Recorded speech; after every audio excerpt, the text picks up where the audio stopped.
Assalamualaikum warahmatullahi wabarakatuh ya syabab. Hari ini membawa satu cerita tentang kelompok Syiah yang paling berbahaya. Karena Syiah itu teman-teman bukan hanya satu kelompok. Syiah itu puluhan kelompok. Bahkan kadang-kadang dihitung ratusan kelompok teman-teman. InsyaAllah hari ini kita akan kaji sejarah satu kelompok Syiah yang benar-benar sangat bahaya. Mereka itu bunuh orang, dan biasanya orang yang mereka bunuh itu petinggi-petinggi dan orang-orang penting. Bahkan mereka pernah mencoba untuk membunuh Salahuddin Al-Ayyubi. Ya, kira-kira seperti apa cerita mereka? InsyaAllah kita kaji bersama hari ini. Bismillah ya syabab. Kita harus tanya diri sendiri dulu, apa itu Syiah? Kata Syiah itu apa yang dimaksud dari kata Syiah?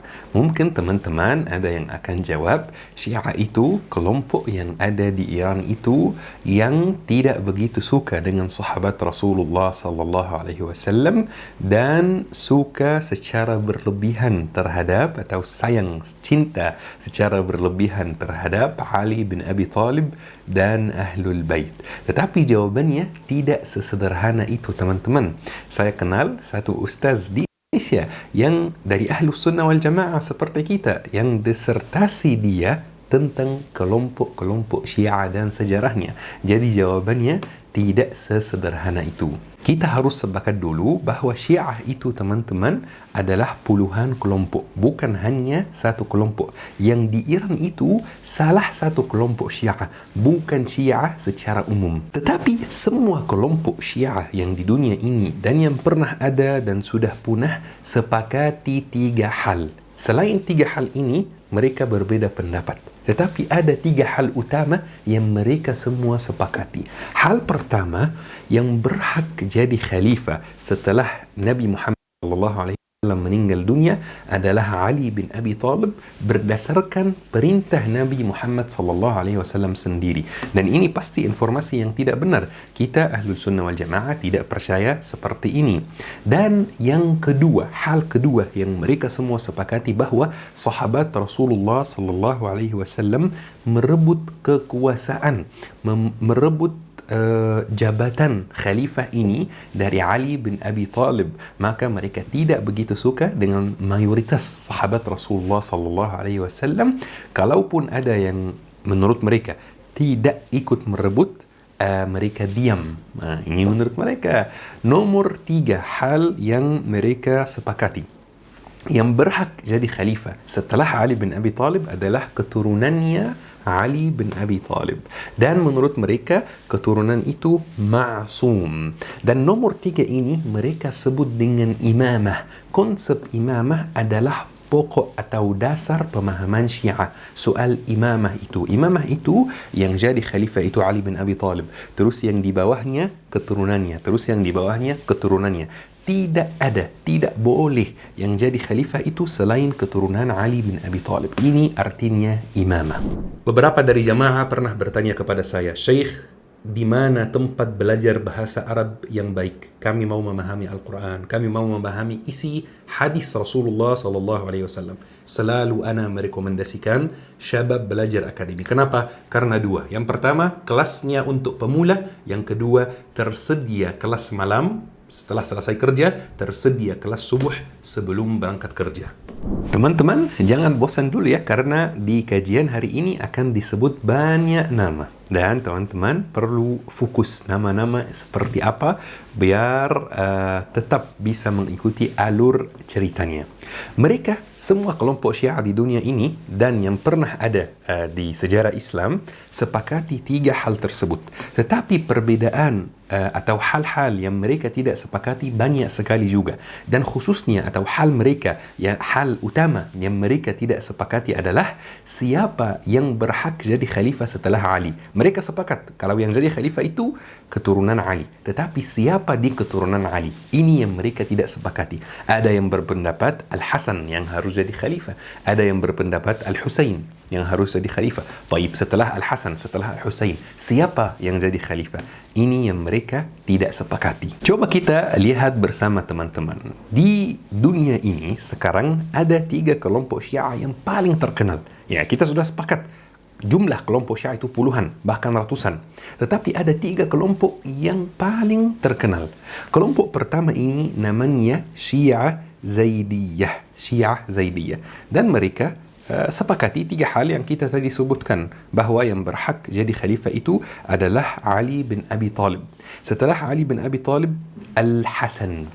Setelah Al-Hasan, Al-Husain bin Ali bin Abi Talib. Kemudian Al-Hasan bin Al-Hasan, cucu Ali bin Abi Talib. Kemudian Zaid bin Ali bin Al-Husain, namanya Zaid. Makanya mereka disebut Syiah Zaidiyah. Dan mereka hanya percaya pada 5 imam tersebut. Jumlah imam yang mereka percaya itu 5 saja. Dan kelompok ini masih ada sampai hari ini teman-teman di Yaman. Kalau teman-teman mengikuti atau melihat berita-berita Timur Tengah, nanti teman-teman bakal ketemu dengan nama kelompok namanya Al-Houthiyun. Al-Houthiyun itu Syiah Zaidiyah. Ya, dan Syiah Zaidiyah ini Syiah minoritas di dunia. Jumlahnya sangat sedikit. Dan ini Syiah yang ajarannya paling dekat ke kita, Ahlul Sunnah wal Jamaah. Mereka berpendapat bahawa Ali bin Abi Talib berhak jadi khalifah. Menurut mereka ini yang terbaik. Tetapi mereka juga berpendapat jika ada orang lain yang menggantikan Ali, tidak masalah, tidak apa-apa. Seharusnya Ali, tetapi jika ada yang menggantikannya, tidak apa-apa. Mereka terima saja. Makanya mereka tidak membenci sahabat. Mereka kalau sebut nama salah satu sahabat, mereka mengucapkan radhiyallahu anhu, at-taraddi namanya. Dan ini minoritas teman-teman. Dan ini bukan Syiah yang ada di Iran. Bukan Syiah yang terkenal, yang kita semua ketahui. Kemudian ya syabab, ada kelompok Syiah satu lagi yang terkenal. Ini Syiah mayoritas. Syiah yang ada di Iran, Syiah yang ada di Iraq, Syiah yang videonya pernah muncul di beberapa media Indonesia akhir-akhir ini. Dan Syiah tersebut teman-teman namanya Syiah Ithna Ashriyah, Syiah ke-12. Dari namanya kita bisa dapat arti, dapat kesimpulan bahawa mereka percaya pada 12 imam. Bukan 5 imam saja seperti Syiah yang tadi. Ada yang masih ingat namanya? Syiah Zaidiyah. 12 imam yang mereka percaya itu adalah imam pertama, yaitu Ali bin Abi Talib, kemudian Al-Hasan, kemudian Al-Husain, kemudian Ali bin Al-Husain, kemudian Muhammad bin Ali, kemudian Ja'far bin Muhammad, kemudian Musa bin Ja'far, kemudian Ali bin Musa, kemudian Muhammad bin Ali, kemudian Ali bin Muhammad, kemudian Al-Hasan bin Ali, kemudian Muhammad bin Al-Hasan. Dan Muhammad bin Al-Hasan ini dalam kepercayaan mereka ini adalah Al-Mahdi Al-Muntazar. Al-Mahdi yang ditunggu-tunggu. Dalam ajaran kita Ahlus Sunnah wal Jamaah tidak ada yang namanya Al-Mahdi Al-Muntazar. Namanya Al-Mahdi saja. Ya, karena Al-Mahdi berbeda di Ahlus Sunnah wal Jamaah sama Syiah. Konsep Al-Mahdi itu sangat berbeda. Di Syiah ke-12 Al-Mahdi sudah dikenal namanya. Dan ada ceritanya. Tetapi di kita tidak tahu siapa Al-Mahdi dan kapan Al-Mahdi akan muncul.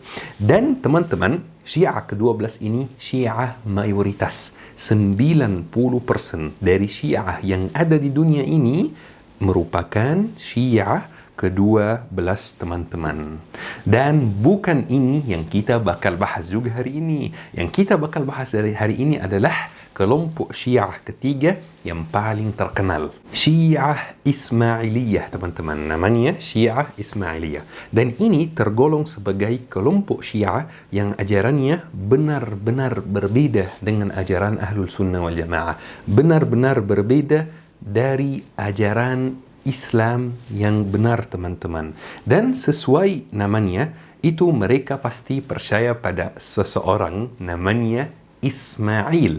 Seperti Syiah Zaidiyah. Yang pertama ada nama Zaid, makanya mereka dikasih nama Syiah Zaidiyah. Ini Syiah Ismailiyah. Dan mereka juga percaya pada beberapa imam yang berbeda dengan kelompok pertama dan kelompok kedua. Ayo kita lihat siapa imam-imam mereka.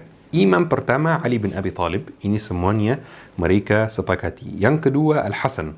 Yang ketiga Al-Husain. Yang keempat, Ali bin Al-Husain. Yang kelima, Muhammad bin Ali. Yang keenam, Ja'far bin Muhammad. Yang ketujuh, Ismail bin Ja'far. Dan mereka berhenti di sini. Hanya 7 imam saja. Jadi yang pertama, 5 imam. Yang kedua, 12 imam. Yang ketiga ini, dan ini yang kita bakal bahas hari ini adalah 7 imam. Mereka berhenti di imam namanya Ismail. Dan ya syabab, Syiah Ismailiyah itu membuat negara sendiri atau dinasti sendiri yang namanya dinasti Fatimiyah. Ya, Al-Daulah Al-Fatimiyah. Mungkin teman-teman pernah dengar tentang dinasti tersebut.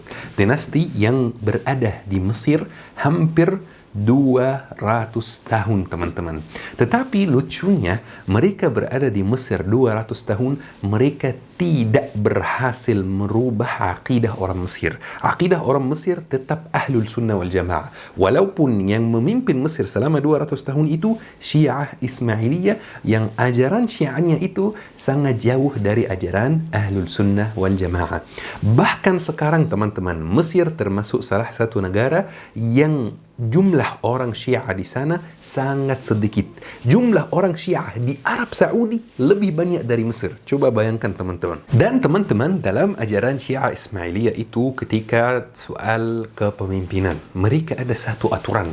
Aturan ini kalau dilanggar, haram hukumnya, teman-teman. Apa aturannya? Jika ada satu raja, yang berhak jadi raja setelahnya adalah anak laki-laki pertama. Tidak boleh dilanggar aturan ini. Jika dilanggar, haram. Bukan soal diskusi, bukan soal politik, bukan soal kekuasaan. Haram seperti ini. Dan ada salah satu raja Fatimiyah namanya Al-Mustansir Billah. Dan ini raja yang sangat lemah, teman-teman. Dia tidak mampu menguasai dan mengontrol negara yang dia pimpin, teman-teman. Makanya semua urusan negara itu diwakilkan kepada wazirnya. Wazirnya itu seperti PM, Prime Minister, teman-teman. Diwakilkan kepada wazirnya yang namanya Badruddin Al-Jamali. Tetapi masalahnya di sini, Badruddin Al-Jamali itu yang merupakan wazir tidak begitu suka dengan anak pertama Al-Mustansir. Dia tidak mau anak pertama Al-Mustansir itu menjadi khalifah atau menjadi raja, menjadi pemimpin setelah Al-Mustansir. Dan ada satu orang juga di istana Al-Mustansir itu, namanya, teman-teman, Al-Hasan Al-Sabbah. Dan juga dia merupakan petinggi istana. Dia merupakan orang yang punya jabatan di sana. Al-Hasan Al-Sabbah suka sama Nazar, anak pertama. Badruddin Al-Jamali yang merupakan PM negara waktu itu tidak suka sama Nazar. Sukanya sama Al-Musta'li, anak bungsu Al-Mustansir. Makanya terjadi perselisihan antara Al-Hasan Al-Sabbah itu yang suka sama Nazar, yang mau mengikuti peraturan yang ada, dan sama Badruddin Al-Jamali yang tidak suka sama Nazar, yang tidak mau mengikuti peraturan yang ada, yang mau anak bungsu Al-Mustansir jadi raja, bukan anak pertama. Maka teman-teman, Badruddin Al-Jamali itu yang merupakan PM-nya Fatimiyah, dia mengeluarkan keputusan Al-Hasan Al-Sabbah harus dipenjara. Tetapi Al-Hasan Al-Sabbah berhasil melarikan diri ke Iran, teman-teman. Dan Iran waktu itu mazhabnya bukan Syiah. Ya, Iran waktu itu di bawah dinasti Saljuqiyah yang mazhabnya Ahlul Sunnah wal Jamaah. Maka Al-Hasan Al-Sabbah melarikan diri ke Iran dan mulai menyebarkan pemahaman Syiah Ismailiyah di Iran yang waktu itu Sunni. Coba bayangkan, teman-teman, kemarin dia tinggal di istana, kemarin dia pejabat penting, kemarin dia hidupnya sangat mewah, punya uang yang banyak. Tiba-tiba melarikan diri, tidak membawa apa-apa, tiba-tiba jadi miskin. Maka dia sekarang siap melakukan apapun untuk mengembalikan kekuasaannya. Maka teman-teman, dia di sana di Iran mulai menyebarkan mazhab Syiah Ismailiyah dan mulai membentuk kelompok baru. Kelompok yang dari segi akidah Syiah Ismailiyah, tetapi tujuan kelompok ini adalah melakukan asesinasi atau pembunuhan berbayar, ya. Dibayar membunuh orang, dipanggil untuk membunuh orang. assisinasi. Dan kelompok Al-Hasan As-Sabbah itu mulai membesar, teman-teman. Dan dia itu menarik orang yang tidak berpendidikan di sekitarnya, menarik orang yang sangat miskin, dan menjanjikan dan janji kepada mereka kalau mereka bakal jadi kaya secara tiba-tiba. Dan benar, mereka mulai dibayar untuk membunuh orang. Misalnya ada wazir yang tidak suka sama wazir lain. Wazir itu panggil Al-Hasan As-Sabbah, tolong bunuh wazir yang di sana. Tolong, wazir itu artinya menteri, teman-teman ya.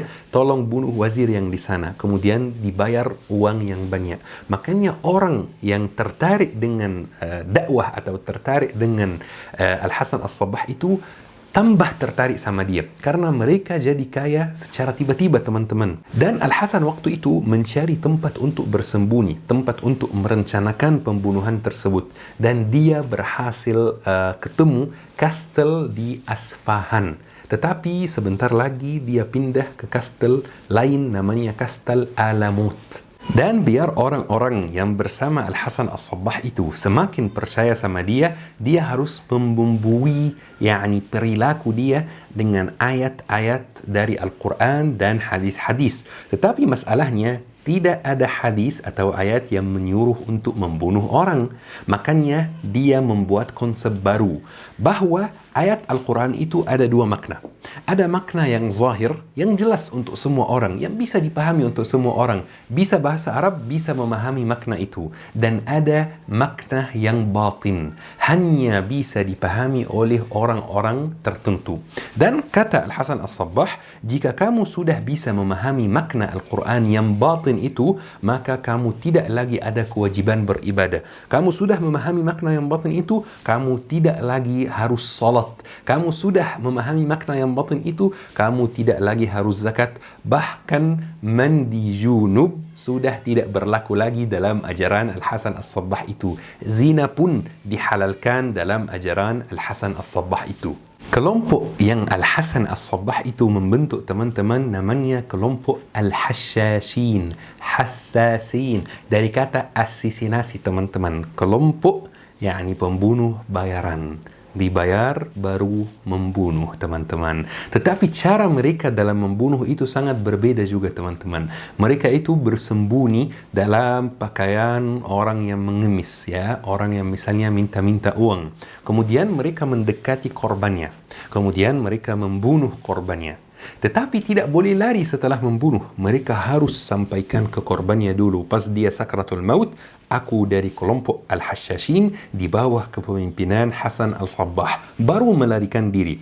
Kalau misalnya berhasil ditangkap, maka dia simpan di sakunya racun. Kalau berhasil ditangkap, dia minum racun itu dan mati sendiri. Ya, ini cara mereka. Tetapi pertanyaannya di sini, kok bisa pengikut Hasan Al-Sabbah itu sangat rela melakukan itu dan sangat siap melakukan ini?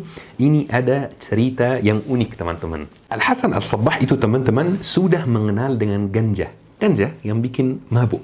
Dan di kastel dia itu, kastel Alamut, dia membenarkan soal ganja itu dan membiarkan pengikutnya mengonsumsi ganja dengan jumlah yang banyak. Bahkan dia siapkan satu kamar dalam kastelnya yang penuh dengan kenikmatan dunia, teman-teman. Yang halal maupun yang haram. Mohon maaf ya, penuh dengan kamar itu, penuh dengan khamar. Penuh dengan perempuan yang cantik yang, mohon maaf, tidak pakai baju sama sekali. Dan dia kalau misalnya mau menugaskan salah satu pengikutnya untuk membunuh seseorang, dia kasih banyak ganja kepada dia sampai dia tidak sadar lagi. Kemudian dia memasukkan pengikutnya itu ke dalam kamar tersebut. Hari selanjutnya, setelah pengikutnya bangun tidur, dia tidak begitu ingat apa yang terjadi. Kemudian dia mulai cerita sama Al-Hasan Al-Sabbah, aku kemarin di mana? Jadi Al-Hasan Al-Sabbah mengatakan kepada dia, aku kemarin telah memasukkan kamu ke dalam surga. Jika kamu mau masuk ke dalam surga lagi, maka pergilah membunuh orang itu.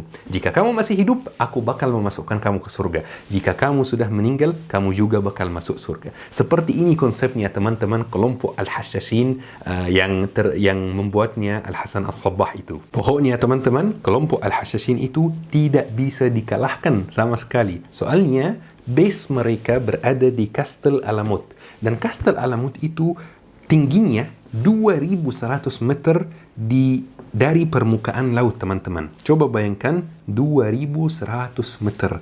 Pasti kalau ada tentara yang mau mengalahkan mereka atau mau naik ke kastel mereka untuk membunuh mereka, susah sekali, teman-teman. Dan Al-Hasan As-Sabbah itu bertahun-tahun tidak keluar dari kastelnya. Dia hanya mengelola dan mengontrol semuanya dari kastel tersebut.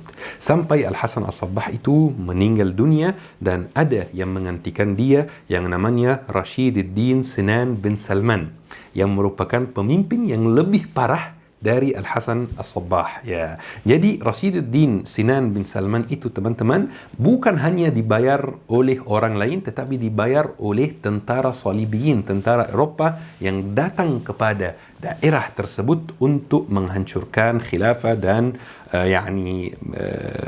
merebut banyak tanah. Bahkan ketika kelompok Al-Hashashin itu di bawah kekuasaan atau di bawah kepemimpinan Rashiduddin Sinan bin Salman itu, mereka mencoba untuk membunuh Salahuddin Al-Ayyubi, disuruh oleh tentara Eropah yang datang ke Timur Tengah dalam waktu itu. La ilaha illallah, teman-teman. Mereka dibayar oleh negara lain untuk membunuh orang di negaranya sendiri. Seperti ini pengkhianat, teman-teman. Sampai suatu hari tentara Hulaku Khan dari Mongolia datang untuk menghancurkan dinasti Abbasiyah atau khilafah Abbasiyah. Dan kelompok Hulaku Khan itu sangat kuat waktu itu. Ini bisa kita ceritakan di lain kesempatan, insyaAllah. Kelompok Hulaku Khan berhasil naik ke Kastel Alamut itu dan membinasakan kelompok Al-Hashashin yang ada di Kastel Alamut. Jadi tinggal satu cabang lagi untuk kelompok Al-Hashashin. Karena kelompok Al-Hashashin itu pas Al-Hasan Al-Sabbah mulai menyebar. Ada base-nya, ada markasnya, ada cabangnya di beberapa tempat. Jadi tinggal satu cabang saja, yaitu cabang kelompok Al-Hashashin di negeri Syam. Istilah negeri Syam itu yang dimaksud adalah Palestina, Suriah, Lebanon, dan kadang-kadang Yordania. Jadi teman-teman, kalau dengar kata Syam itu, maka yang dimaksud itu adalah 4 negara tersebut. Dan teman-teman, kelompok Al-Hashashin atau cabang kelompok Al-Hashashin yang di negeri Syam itu dikalahkan oleh Az-Zahir Beybers dari Mesir mulai tahun 669 Hijriyah sampai tahun 671 Hijriyah, teman-teman. Dan sekitar 200 tahun yang lalu, baru kemarin 200 tahun yang lalu, ada orang yang namanya Hasan Ali Shah di India muncul dan mengaku pengikut Al-Hasan Al-Sabbah dan mengaku beraqidah Syiah Ismailiyah, teman-teman, dan dia dikasih julukan Agha Khan dan kelompoknya masih ada sampai hari ini. Pemimpin Agha Khan sekarang berkeluarga negaraan Inggris dan Portugis, ya. Beda sekali dengan daerah Timur Tengah. Tetapi aktivitasnya sekarang beda dengan aktivitasnya di zaman dahulu, ya. Tidak ada lagi asesinasi. Ini, teman-teman, kelompok Syiah paling berbahaya yang ceritanya penuh dengan hal-hal yang enak kalau dicerita, tetapi sangat berbahaya sebenarnya. Teman-teman, kalau mau memahami ilmu agama, memahami Al-Quran, kuncinya adalah belajar bahasa Arab. InsyaAllah di Syabab Belajar Academy tersedia kelas bahasa Arab untuk pemula, untuk orang yang tidak tahu apa-apa tentang bahasa Arab. Ada kelas malam buat yang bekerja, ada kelas subuh sebelum berangkat kerja. Bismillah, daftarkan diri sekarang.